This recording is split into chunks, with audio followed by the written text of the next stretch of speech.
नमस्कार। प्रस्तुत है मुंशी प्रेमचंद जी की कहानी लांछन भाग 2। दोस्तों, पिछले भाग में हमने सुना था कि श्याम देवी पर लांछन लगाता है कि उसके रजा के साथ संबंध है। वह देवी को घर से निकालने की धमकी देता है और कहता है कि रजा ने तुम्हारे लिए सौगात भेजी होगी। देवी कहती है अगर भेजी है तो ढूंढ लो घर में। कहानी में आगे क्या होता है आइए सुनते हैं। श्याम किशोर ने घूंसा तानकर कहा, कह दिया मुझे फुर्सत नहीं है, सीधे सारी चीजें लाकर रख दो, नहीं तो इसी दम गला दबाकर मार डालूंगा। देवी, मारना हो तो मार डालो, जो चीजें आई ही नहीं उन्हें मैं कहां से दिखा दूं। श्याम किशोर ने क्रोध से उन्मत्त होकर देवी को इतनी जोर से धक्का दिया कि चारों खाने चित्त जमीन पर गिर पड़ी। तब उसके गले पर हाथ रखकर बोले, दबा दूं गला, ना दिखलाएगी तू उन चीजों को। देवी, जो अरमान हो पूरे कर लो। श्याम, खून पी जाऊंगा, तूने समझा क्या है। देवी, अगर दिल की प्यास बुझती है तो पी जाओ। श्याम, फिर तो उस मेहतर से बातें न करेगी। अगर अब कभी मुन्नू या उस शौहदे को द्वार पर देखा तो गला काट लूंगा। यह कहकर बाबूजी ने देवी को छोड़ दिया और बाहर चले गए। लेकिन देवी उसी दशा में बड़ी देर तक पड़ी रही। उसके मन में इस समय पति प्रेम की मर्यादा रक्षा का लेश भी न था। उसका अंतःकरण प्रतिकार के लिए विकल हो रहा था। इस वक्त अगर वह सुनती कि श्याम किशोर को किसी ने बाजार में जूते से पीटा तो कदाचित वह खुश होती। कई दिनों तक पानी से भीगने के बाद आज यह झोंका पाकर प्रेम की दीवार भूमि पर गिर पड़ी और मान की रक्षा करने वाली कोई साधना न रही। आज केवल संकोच और लोक लाज की हल्की सी रस्सी रह गई है जो एक झटके में टूट सकती है। श्याम किशोर बाहर चले गए तो शारदा भी अपने खिलौने लिए हुए घर से बाहर निकली। बाबूजी खिलौने को देखकर कुछ बोले नहीं तो अब उसे किसकी चिंता और किसका भय। अब वह क्यों न अपनी सहेलियों को खिलौने दिखाए। सड़क के उस पार एक हलवाई का मकान था। हलवाई की लड़की अपने द्वार पर खड़ी थी। शारदा उसे खिलौने दिखाने चली। बीच में सड़क थी। सवारी गाड़ियों और मोटरों का तांता बंधा हुआ था। शारदा को अपनी धुन में किसी बात का ध्यान न रहा। बालोचित उत्सुकता से भरी हुई वह खिलौने लिए दौड़ी। वह क्या जानती थी कि मृत्यु भी उसी प्राणों का खिलौना खेलने के लिए दौड़ी आ रही है। सामने एक मोटर आती हुई दिखाई दी। दूसरी ओर से एक पग्घी आ रही थी। शारदा ने चाहा दौड़कर उस पार निकल जाए। मोटर ने बिगुल बजाया। शारदा ने जोर मारा कि सामने से निकल जाए, पर होनहार को कौन टालता। मोटर बालिका को रोनती हुई चली गई। सड़क पर एक मांस की लोथ पड़ी रह गई।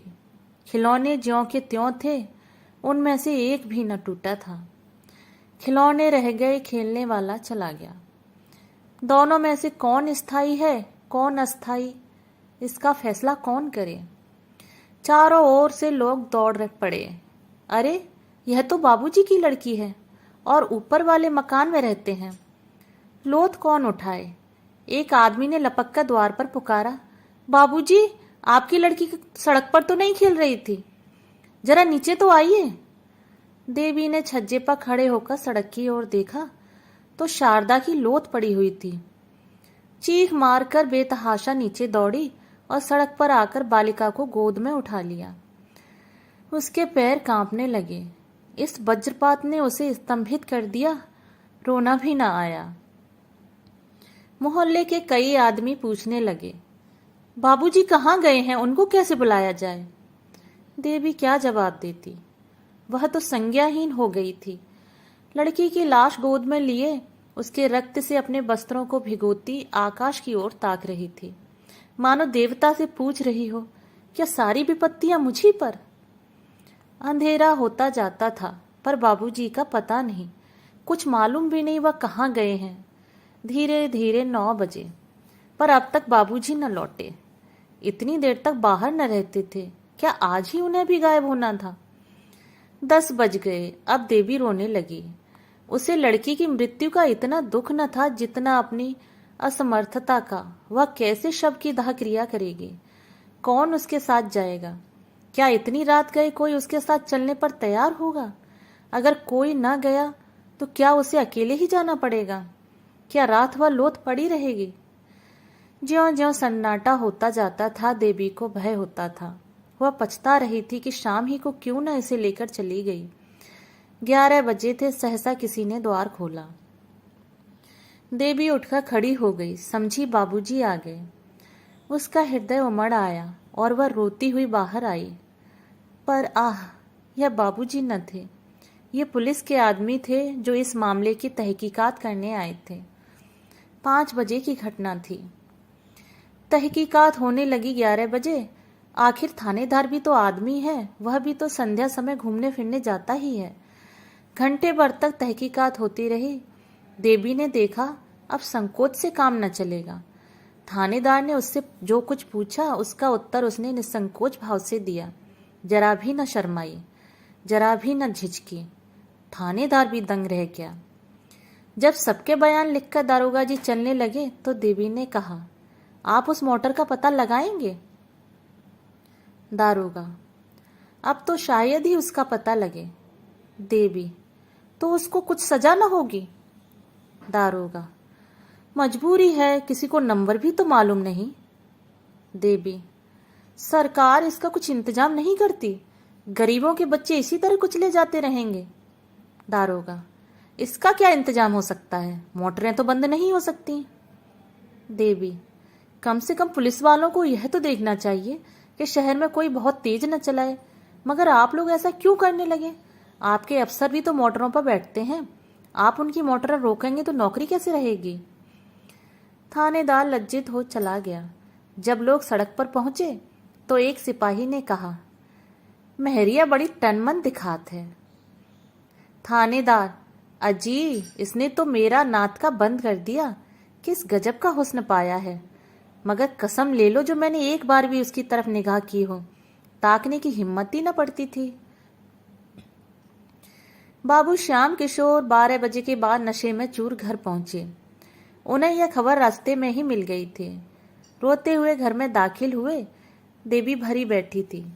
सोच रखा था आज चाहे जो हो जाए पर फटकारूंगी जरूर।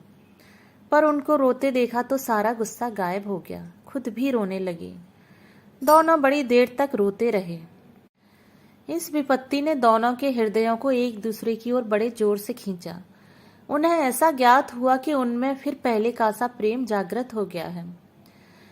प्रातः काल जब लोग दाह क्रिया करके लौटे तो श्याम किशोर ने देवी की ओर स्नेह से देखकर कर्ण स्वर में कहा, तुम्हारा जी अकेले कैसे लगेगा? देवी, तुम 10-5 दिन की छुट्टी ले सकोगे? श्याम, यही तो मैं भी सोचता हूं, 15 दिन की छुट्टी ले लूं। श्याम बाबू दफ्तर छुट्टी लेने चले गए। इस विपत्ति में भी आज देवी का हृदय जितना प्रसन्न था उतना उधर महीनों से न हुआ। बालिका को खोकर वह विश्वास और प्रेम पा गई थी और यह उसके आंसू पहुंचने के लिए कुछ कम न था। आह अभागिनी, खुश मत हो। तेरे जीवन का वह अंतिम कांड होना अभी बाकी है जिसकी आज तू कल्पना भी न कर सकती थी। दूसरे दिन बाबू श्याम किशोर घर पर ही थे कि मुन्नू ने आकर सलाम किया। श्याम किशोर ने जरा कड़ी आवाज में पूछा, क्या है जी, तुम क्यों बार बार यहाँ आया करते हो? मुन्नू बड़े दीन भाव से बोला, मालिक, कल की बात जो सुनता हूँ उसी को रंज होता है। मैं तो हुजूर का गुलाम ठहरा, अब नौकर नहीं हूं तो क्या, सरकार का नमक तो खा चुका हूं। भला कभी भी हड्डियों से निकल सकता है। कभी कभी हाल हवाला पूछने आ जाता हूँ। जब से कल वाली बात सुनी है हुजूर, ऐसा कलक हो रहा है कि क्या कहूँ। कैसी प्यारी प्यारी बच्ची थी कि देखकर दुख दूर हो जाता था। मुझे देखते ही मुन्नू मुन्नू करके दौड़ती थी। जब गैरों का यह हाल है तो हुजूर के दिल पर तो कुछ बीत रही होगी, हुजूर ही जानते होंगे। श्याम बाबू कुछ नर्म होकर बोले, ईश्वर की मर्जी में इंसान का क्या चारा। मेरा तो घर ही अंधेरा हो गया, अब यहाँ रहने को जी नहीं चाहता। मुन्नू, मालकिन तो और भी बेहाल होंगी। श्याम, हुआ ही चाहे, मैं तो उसे शाम सवेरे खिला लिया करता था। माँ तो दिन भर साथ रहती थी। मैं तो काम धंधे में भूल भी जाऊंगा, पर वह कहाँ से भूलेगी। उनको तो सारी जिंदगी रोना ही है। पति को मुन्नू से बातें करते देख सुनकर देवी ने कोठे पर से आंगन की ओर देखा। मुन्नू को देखकर उसकी आंखों में बेअख्तियार आंसू भर आए। बोली, मुन्नू, मैं तो लुट गई। मुन्नू, हुजूर, अब सब्र कीजिए, रोने धोने से क्या फायदा। यही सब अंधेर देखकर तो कभी कभी अल्लाह मियाँ को जालिम कहना पड़ता है। जो बेईमान है, दूसरों का गला काटते फिरते हैं, उनसे अल्लाह मियाँ भी डरते हैं, और जो सीधे और सच्चे हैं उन्हीं पर आफत आती है। मुन्नी देवी को दिलासा देता रहा। श्याम बाबू भी उसकी बातों का समर्थन करते जाते थे। जब वह चला गया तो बाबू साहस ने कहा, आदमी तो कुछ बुरा नहीं मालूम होता। देवी ने कहा, मोहब्बती आदमी है, रंज न होता तो यहाँ क्यों आता। 15 दिन गुजर गए। बाबू साहब फिर दफ्तर जाने लगे। मुन्नू इस बीच में फिर कभी न आया। अब तक देवी का दिन पति से बातें करने में कट जाता था, लेकिन अब उनके चले जाने पर उसे बार बार शारदा की याद आती। प्रायः सारा दिन रोते ही कटता था। मोहल्ले की 2-4 नीच जाति की औरतें आती थीं, लेकिन देवी का उनसे मन न मिलता था। वे झूठी सहानुभूति दिखाकर देवी से कुछ ऐंठना चाहती थी। एक दिन कोई 4 बजे मुन्नू फिर आया और आंगन में खड़ा होकर बोला, मालकिन, मैं हूं मुन्नू, जरा नीचे आ जाइएगा। देवी ने ऊपर से ही पूछा, क्या काम है, कहो तो। मुन्नू, जरा आइए तो। देवी नीचे आई तो मुन्नू ने कहा, रजा मियाँ बाहर खड़े हैं और हुजूर से मातम पुरसी करते हैं। देवी ने कहा, जाकर कह दो, ईश्वर की जो मर्जी थी वह हुई। रजा दरवाजे पर खड़ा था। ये बातें उसने साफ सुनी। बाहर ही से बोला, खुदा जानता है, जब से यह खबर सुनी है दिल के टुकड़े हो जाते हैं।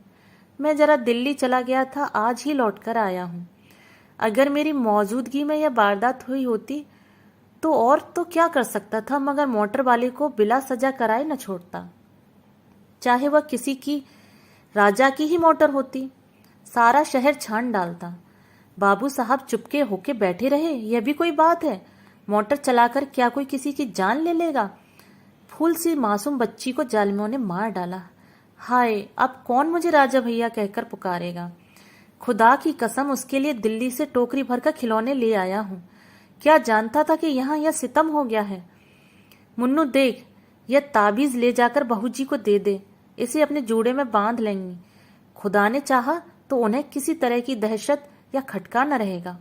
उन्हें बुरे बुरे ख्वाब दिखाई देते होंगे, रात को नींद उचट जाती होगी, दिल घबराया करता होगा। ये सारी शिकायतें इस ताबीज से दूर हो जाएंगी।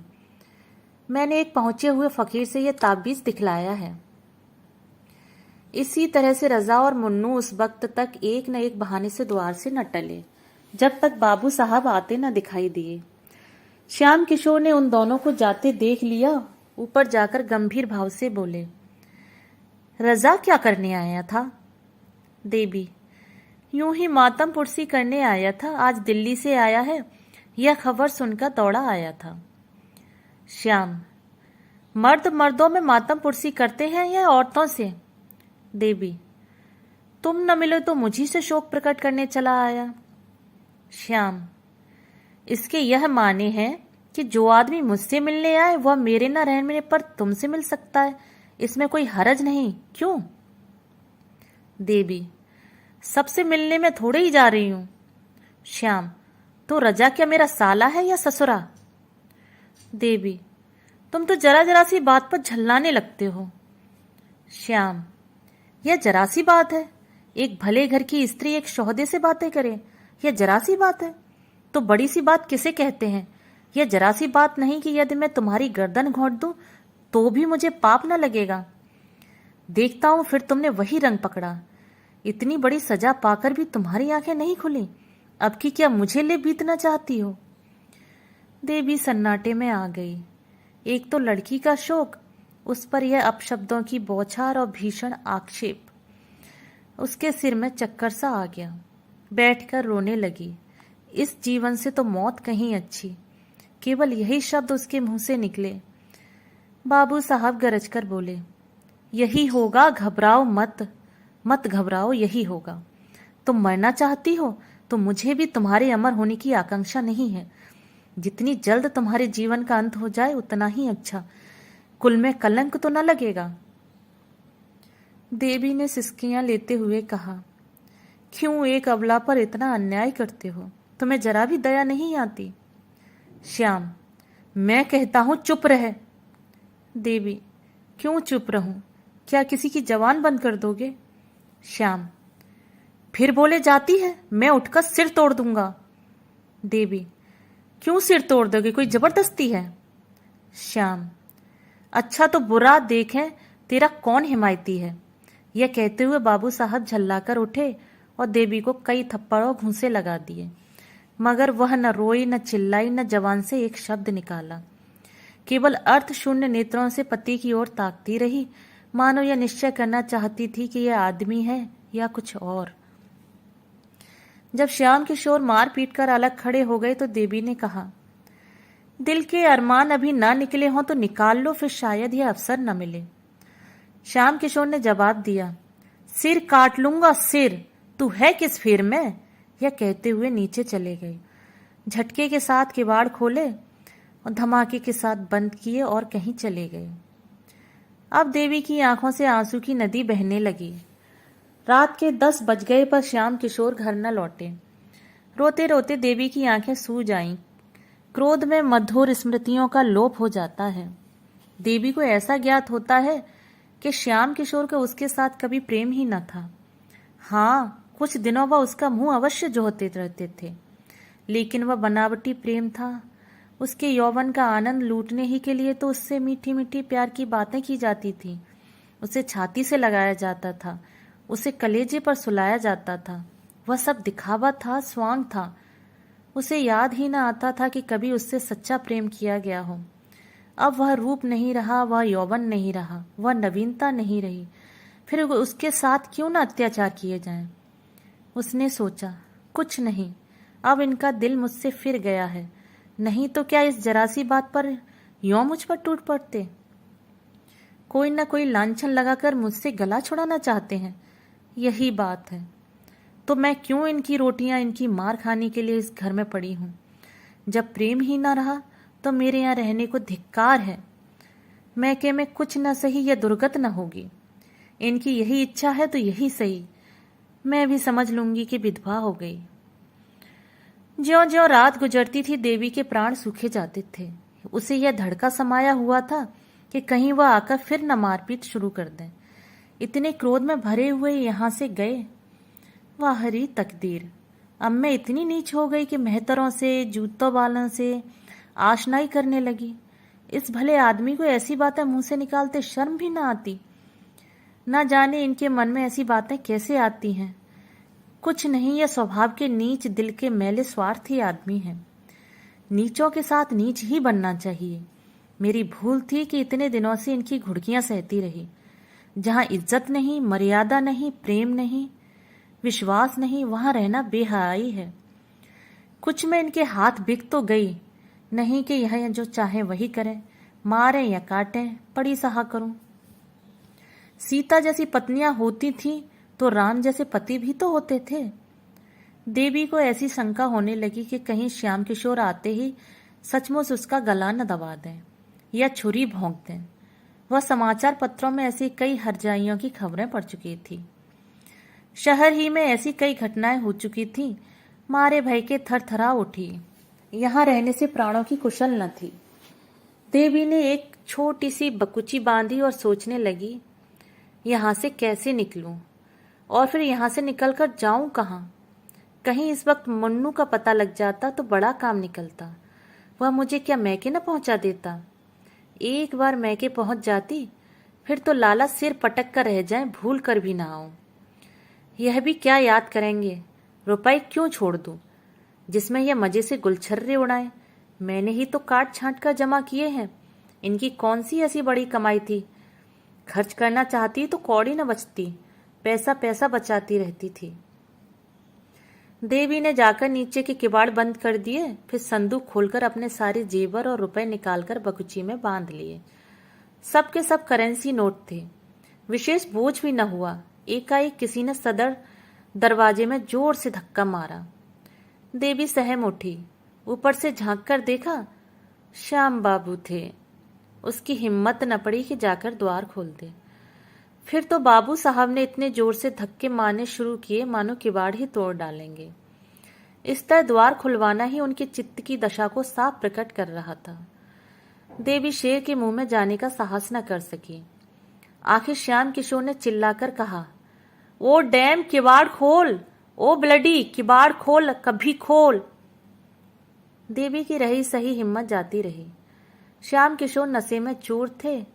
होश में शायद दया आ जाती, इसलिए शराब पीकर आए थे। किवाड़ तो न खोलूंगी, चाहे तोड़ ही डालू।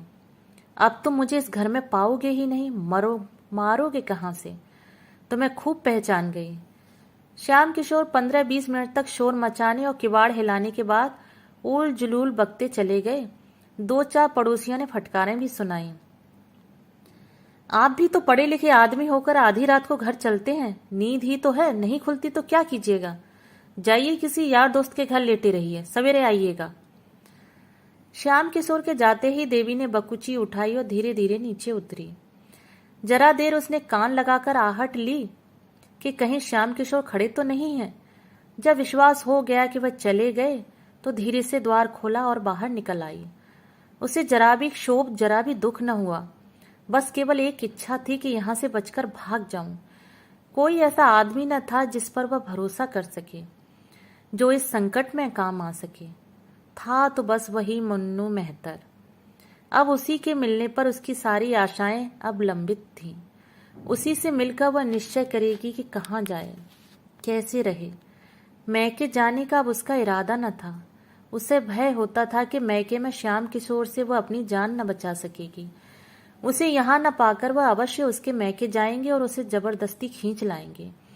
वह सारी यातनाएं, सारे अपमान सहने को तैयार थी। केवल श्याम किशोर की सूरत नहीं देखना चाहती थी। प्रेम अपमानित होकर द्वेष में बदल जाता है। थोड़ी ही दूर पर चौराहा था। कई तांगे वाले खड़े थे। देवी ने एक इक्का किया और उससे स्टेशन चलने को कहा। देवी ने रात स्टेशन पर काटी। प्रातःकाल उसने एक तांगा किराए पर किया और पर्दे में बैठकर चौक जा पहुंची। अभी दुकानें न खुली थीं, लेकिन पूछने से रजा मियाँ का पता चल गया। उसकी दुकान पर एक लौंडा झाड़ू दे रहा था। देवी ने उसे बुलाकर कहा, जाकर रजा मियाँ से कह दे कि शारदा की अम्मा तुमसे मिलने आई हैं। अभी चलिए। 10 मिनट में रजा और मुन्नू आ पहुंचे। देवी ने सजल नेत्र होकर कहा, तुम लोगों ने पीछे मुझे घर छोड़ना पड़ा। कल रात को तुम्हारा मेरे घर पर आना गजब हो गया। जो कुछ हुआ वह फिर कहूंगी। मुझे कहीं एक घर दिला दो। घर ऐसा हो कि बाबू साहब को मेरा पता न मिले, नहीं तो मुझे जीती न छोड़ेंगे। रजा ने मुन्नू की ओर देखा, मानो कह रहा हो, देखो चाल कैसी ठीक थी। देवी से बोला, आप निशा खातिर रहें, ऐसा घर दिला दूंगा कि बाबू साहब के बाबा साहब को पता न चलेगा। आपको किसी बात की तकलीफ न होगी। हम आपके पसीने की जगह खून बहा देंगे। सच पूछो तो बहू जी, बाबू साहब आपके लायक थे ही नहीं। मुन्नू, कहाँ की बात भैया, आप रानी होने के लायक हैं। मैं मालकिन से कहता था कि बाबूजी को दाल मंडी की हवा लग गई है, पर आप मानती ही न थी। आज रात ही को मैंने गुलाब जामुन के कोठे पर से उतरते देखा। नशे में चूर थे। देवी, झूठी बात, उनकी यह आदत नहीं। गुस्सा उन्हें जरूर बहुत है और गुस्से में आकर उन्हें नेक बद कुछ नहीं सूझता, लेकिन निगाह के बुरे नहीं है। मुन्नू, हुजूर मानती ही नहीं तो क्या करूं? अच्छा कभी दिखा दूंगा तब तो मानिएगा। रजा, अबे दिखाना पीछे, इस वक्त आपको मेरे घर पहुंचा दे, ऊपर ले जाना। तब तक मैं एक मकान देखने जाता हूं, आपके लायक बहुत ही अच्छा है। देवी, तुम्हारे घर में बहुत सी औरतें होंगी। रजा, कोई नहीं है बहू जी, सिर्फ एक बुढ़िया मामी है। वो आपके लिए एक कहारिन बुला देगी। आपको किसी बात की तकलीफ न होगी। मैं मकान देखने जा रहा हूं। देवी, जरा बाबू साहब की तरफ भी होते आना, देखना घर आए कि नहीं। रजा, बाबू साहब से तो मुझे चिढ़ हो गई है, शायद नजर में आ जाएं तो मेरी उनसे लड़ाई हो जाए। जो मर्द आप जैसी हुस्न की देवी की कदर नहीं कर सकता वह आदमी नहीं। मुन्नू, बहुत ठीक कहते हो भैया, ऐसी शरीफजादी को न जाने किस मुंह से डांटते हैं। मुझे इतने दिन हुजूर की गुलामी करते हो गए, कभी एक बात न कही। रजा मकान देखने गया और तांगा रजा के घर की तरफ चला। देवी के मन में इस समय एक शंका का आभास हुआ, कहीं ये दोनों सचमुच शोहदे तो नहीं है। लेकिन कैसे मालूम हो? यह सत्य है कि देवी ने जीवन पर्यंत के लिए स्वामी का परित्याग किया था, पर इतनी देर में उसे कुछ पश्चाताप होने लगा था। अकेली एक घर में कैसे रहेगी? बैठी बैठी क्या करेगी? यह कुछ उसकी समझ में न आता था। उसने दिल में कहा, क्यों न घर लौट चलूं? ईश्वर करे वह अभी घर न आए हों। मुन्नू से बोली, तुम जरा दौड़कर देखो तो बाबूजी घर आए कि नहीं। मुन्नू, आप चलकर आराम से बैठे, मैं देख कर आता हूं। देवी, मैं अंदर नहीं जाऊंगी। मुन्नू, खुदा की कसम खा के कहता हूं घर बिल्कुल खाली है। आप हम लोगों पर शक करती हैं? हम वह लोग हैं आपका हुक्म पाए तो आग में कूद पड़े। देवी इक्के से उतरकर अंदर चली गई। चिड़िया एक बार पकड़ जाने पर भी फड़फड़ाई, किंतु पैरों में लासा लगे होने के कारण उड़ न सकी और शिकारी ने उसे अपनी झोली में रख लिया। वह अभागिनी क्या फिर कभी आकाश में उड़ेगी? क्या फिर उसे डालियों पर चहकना नसीब होगा? शाम किशोर सवेरे घर लौटे तो उनका चित्त शांत हो गया था। उन्हें शंका हो रही थी कि कदाचित देवी घर न होगी। द्वार के दोनों पट खुले देखे तो कलेजा सन्न से हो गया। इतने सवेरे किवाड़ों का खुला रहना अमंगल सूचक था। एक क्षण द्वार पर खड़े होकर अंदर की आहट ली तो कोई आवाज सुनाई न दी। आंगन में गए, वहां भी सन्नाटा। ऊपर चारों तरफ सूना, घर काटने को दौड़ रहा था। श्याम किशोर ने अब जरा सतर्क होकर देखना शुरू किया। संदूक में रुपए नदारत, गहने का संदूक भी खाली। अब क्या भ्रम हो सकता था? कोई गंगा स्नान के लिए जाता है तो घर के रुपए नहीं उठा ले जाता। वह चली गई, अब इसमें लेश मात्र भी संदेह नहीं था। यह भी मालूम था कि वह कहाँ गई है। शायद इसी वक्त लपक कर जाने से वह वापस भी लाई जा सकती है, लेकिन दुनिया क्या कहेगी? श्याम किशोर ने अब चारपाई पर बैठकर ठंडे दिल से इस घटना की विवेचना करनी शुरू की। इसमें तो कोई संदेह न था कि रजा और उसके पिट्ठू मुन्नू ने ही बहकाया है। आखिर बाबूजी का कर्तव्य क्या था? उन्होंने वह पुराना मकान छोड़ दिया, देवी को बार बार समझाया। इसके उपरांत वह क्या कर सकते थे? क्या माना अनुचित था? अगर एक क्षण के लिए अनुचित ही मान लिया जाए तो क्या देवी को इसी तरह घर से निकल जाना चाहिए था? कोई दूसरी स्त्री जिसके हृदय में पहले ही से विष न भरा गया हो, केवल मार खाकर घर से निकल जाती? अवश्य ही देवी का हृदय कलुषित हो गया है। बाबू साहब ने फिर सोचा, अभी जरा देर में महरी आएगी, वह देवी को घर में न देखकर पूछेगी तो क्या जवाब दूंगा? दम के दम में सारे मोहल्ले में यह खबर फैल जाएगी। हाय भगवान, क्या करूं? श्याम किशोर के मन में इस वक्त जरा भी पश्चाताप, जरा भी दया न थी। अगर देवी किसी तरह उन्हें मिल सकती तो वह उसकी हत्या कर डालने में जरा भी पशुपेश न करते।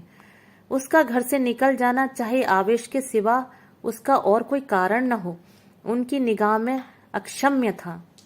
क्रोध बहुधा विरक्ति का रूप धारण कर लिया करता है। श्याम किशोर को संसार से घृणा हो गई। जब अपनी पत्नी ही दगा दे जाए तो किसी से क्या आशा की जाए? जिस स्त्री के लिए हम जीते भी हैं और मरते भी, उसको सुखी रखने के लिए हम अपने प्राणों का बलिदान कर देते हैं। जब वह अपनी न हुई तो फिर दूसरा कौन अपना हो सकता है? इसी स्त्री को प्रसन्न रखने के लिए उन्होंने क्या नहीं किया। घर वालों से लड़ाई की, भाइयों से नाता तोड़ा, यहाँ तक कि अब उनकी सूरत भी नहीं देखना चाहते। उसकी कोई ऐसी इच्छा न थी जो उन्होंने पूरी न की हो। उसका जरा सा सिर भी दुखता था तो उनके हाथों के तोते उड़ जाते थे। रात की रात उसकी सेवा शुश्रूषा में बैठे रह जाते थे। वही स्त्री आज उनसे दगा कर गई। केवल एक गुंडे के बहकाने में आकर उनके मुंह में कालिख लग गई। गुंडों पर इल्जाम लगाना तो एक प्रकार से मन को समझाना है। जिसके दिल में खोट न हो उसे कोई क्या बहका सकता है?